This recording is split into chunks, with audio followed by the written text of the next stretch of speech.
Shalom Bapak Ibu Saudara sekalian yang dikasih Tuhan. Selamat pagi. Bersyukur untuk anugerah Tuhan di dalam kehidupan kita. Itu menunjukkan bahwa kita punya Allah yang tidak pernah membiarkan kita ataupun meninggalkan kita sedetik pun. Kita mengucap syukur atasnya. Dan mari saudara, pada saat ini kita akan membaca merenungkan firman Tuhan. Namun sebelumnya mari kita berdoa.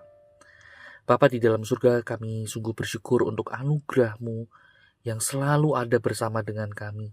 Anugerah-Mu yang menolong kami dan menopang kami. Kami sungguh bersyukur hidup kami di dalam tangan-Mu.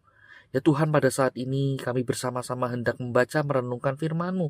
Kiranya Allah Roh Kudus yang memberikan kami hikmat pengertian, sehingga firman yang akan kami baca dan kami renungkan boleh menuntun kami, menolong kami berjalan di dalam kebenaran Tuhan. Kami serahkan waktu ini, di dalam nama Tuhan Yesus kami berdoa. Amin. Saudara sekalian yang dikasih Tuhan, pada pagi ini saya ingin mengajak kita sekalian untuk membaca satu bagian firman Tuhan yang terambil dari surat 2 Korintus pasal yang kelima. 2 Korintus pasal yang kelima ayat yang ke-18 dan ke-19. Demikian firman Tuhan. Dan semuanya ini dari Allah, yang dengan perantaraan Kristus telah mendamaikan kita dengan dirinya, dan yang telah mempercayakan pelayanan pendamaian itu kepada kami. Sebab Allah mendamaikan dunia dengan dirinya oleh Kristus, dengan tidak memperhitungkan pelanggaran mereka. Ia telah mempercayakan berita pendamaian itu kepada kami. Sampai di sini kita membaca firman Tuhan. Saudara sekalian kasih Tuhan, bayangkan sebuah keluarga sedang bertengkar hebat. Ada jarak, ada hal yang mungkin tidak menyenangkan terjadi di dalamnya. Kasih mulai menjadi dingin, tidak menutup kemungkinan ada kemarahan di dalamnya. Namun saudara, ketika ada seseorang yang berani mengambil langkah untuk mengampuni, untuk berdamai kembali, saudara, hubungan itu atau relasi di tengah keluarga itu akan menjadi erat kembali.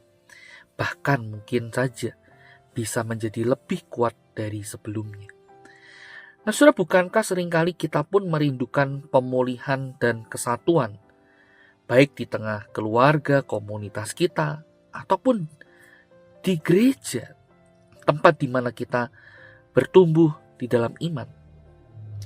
Nah saudara, firman Tuhan hari ini mengingatkan kita bahwa inilah karya Allah bagi kita dan juga panggilan kita bagi sesama. Rasul Paulus saudara menuliskan di dalam bagian ini, dan semua ini dari Allah yang dengan perantaraan Kristus telah mendamaikan kita dengan dirinya.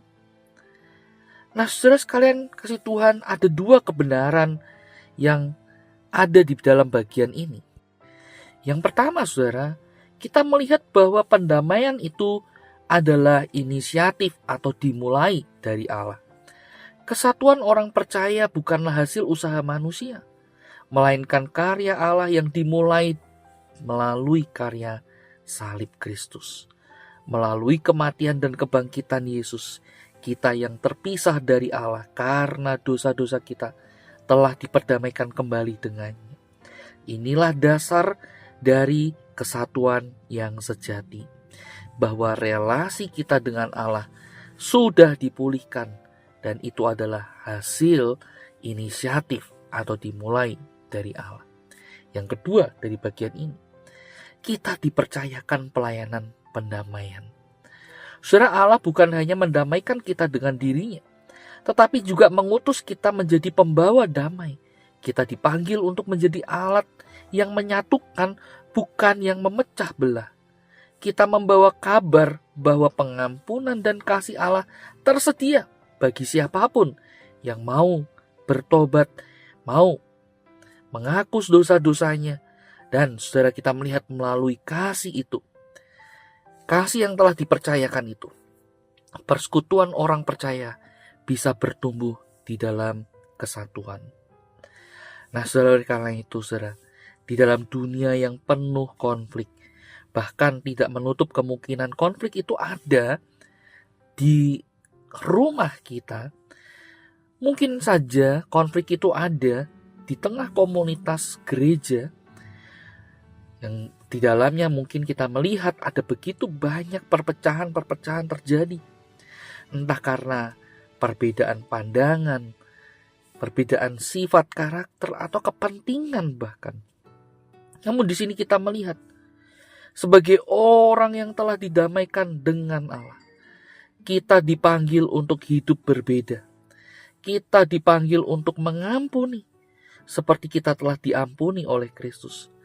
Kita diberikan kuasa untuk apa? Kuasa yang menyatukan. Kita bisa menanggalkan atau meletakkan ego kita, ego masing-masing, ego yang memecah belah, untuk kita mencari kesatuan. Dan kita diberikan kuasa untuk apa, saudara?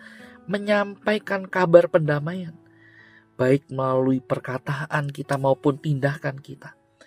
Oh saudara, sungguh luar biasa anugerah Tuhan bagi kita. Dan bayangkan, jika setiap orang percaya mau menjadi agen pendamaian, wah saudara, dunia akan jauh-jauh berbeda. Rumah kita tentu akan menjadi satu kesaksian yang indah. Di dalamnya ada kesatuan, bukan konflik, bukan perpecahan. Gereja tidak akan dikenal karena perselisihan. Keluarga tidak akan dikenal karena pertengkaran, tetapi karena kasih yang menyatukan, kasih yang memperdamaikan. Sebagaimana kita melihat itu di dalam pribadi Yesus. Oleh karena itu mari kita menjadi agen-agen pendamai di tengah dunia ini. Kiranya Tuhan menolong kita. Mari kita berdoa.